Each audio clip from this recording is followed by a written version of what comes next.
Hi, this is Christy with Twisted Twine Woodworking. Today we're going to turn this old dresser into this new dresser. Let's get started. I picked up this dresser from my great aunt's estate auction at least 20 years ago.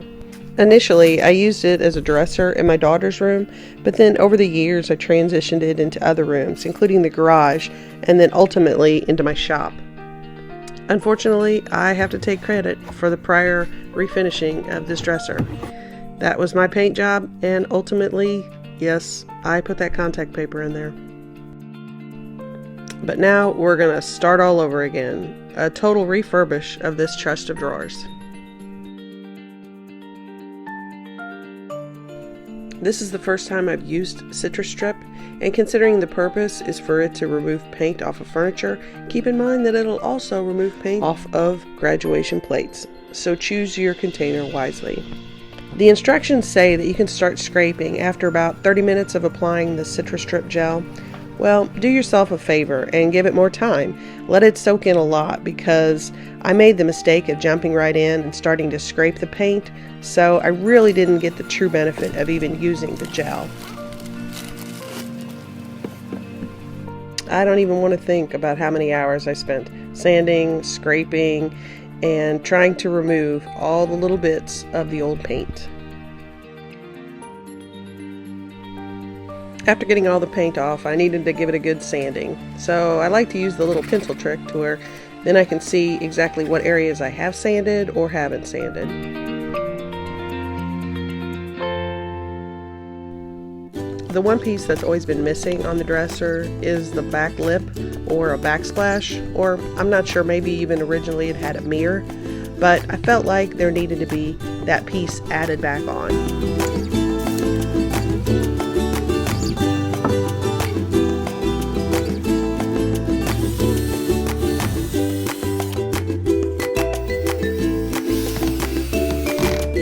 Since I make a habit of making projects way more complicated than they need to be, I decided I wanted to put some trim on the dresser to kind of give it a little extra bit of character, transform it a little more maybe even.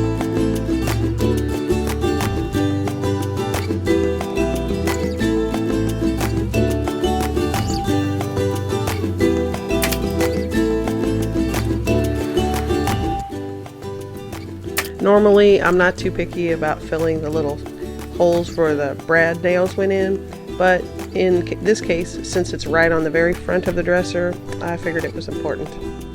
One of the cool little features on this dresser is the keyholes on the smaller drawers. I don't actually have the key, but I wanted to take a little extra time and use the Dremel to clean up that area. I'm pretty sure I made this project more complicated and more involved than it needed to be, but since this was the first time I had done a furniture refurbish, I guess I'd rather do too much than not enough. I started out with sanding sealer, and then after that dried, I sanded that down, and then after that, I added primer. In hindsight, I didn't need either the sanding sealer or the primer, considering I'm going to use the real milk paint. I'll talk about that here in a little bit, but that's something important to keep in mind depending on what type of paint you're going to actually be using. I also wanted to put some trim pieces on the front of the drawers that would kind of match the pieces that I added to the legs.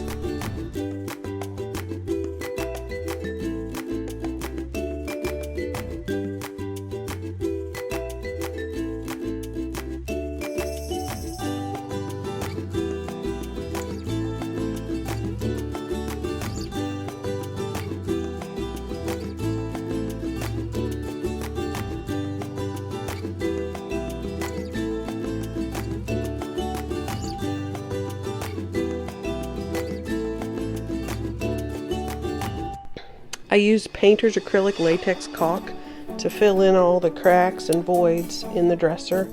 The easiest way to smooth it out after applying it is to wet your finger and then just run it along the edges, and then wipe everything down with a damp cloth to clean it all up. The areas where I added the extra trim took a little extra work as well.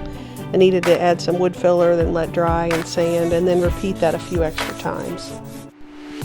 I decided to use milk paint for this project because I really like the look of it, but I wish I would have done a little more research about it before I started. I ordered this paint directly from the manufacturer, and it comes in a powder form, so you mix as much as you need as you go. First thing to know is that not all milk paint is the same. I would highly recommend listening to the Handtools and Techniques Podcast, episode 62, where Bob talks about milk paint. I'll put the description down below. I started with a first coat of gray because I wasn't sure if I wanted to rough up the corners to where the gray would show through underneath the red. I also added gray powder to the red powder when I was mixing it, so that it gave me this deeper barn red look, which was exactly what I was going for. I also sanded between each coat, and then I added another coat of red before going to the polyacrylic finish. I was so happy to get beyond the painting to the point where I was at least happy with it. And now to freshen up the drawers. I have no idea how old this dresser is, but I absolutely love the imperfections that have happened over time. In order to reinforce the drawers, I cut a 1/4 inch piece of plywood to size and then covered it with contact paper. A number of years ago, a good friend of mine's father passed away. He was a maker, handyman, just jack of all trades, and they had his estate sale, so I picked up a wide variety of hardware, and I'm so happy to finally be able to put a couple of those sets to good use.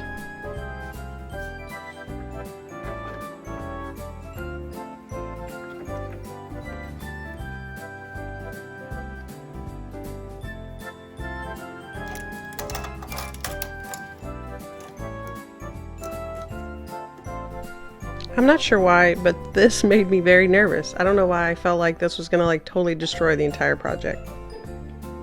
Funny thing about these drawer pulls is that I didn't realize that I was supposed to slide the entire plate up against the drawer in order to secure the hanging down pull. And now to finish the top. I set up a sample board of the different stains that I had in order to pick the right one that I thought went best with the red. After a second layer of stain on the top, I finished the project with a couple coats of polyacrylic on the very top.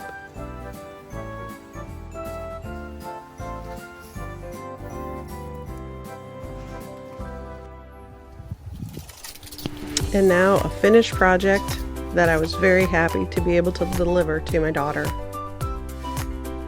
Thanks so much for watching. I have a list of the products that I used for this project in the comments below. And if you like this video and want to see more, hit the like and subscribe, and let me know if you have any questions on anything.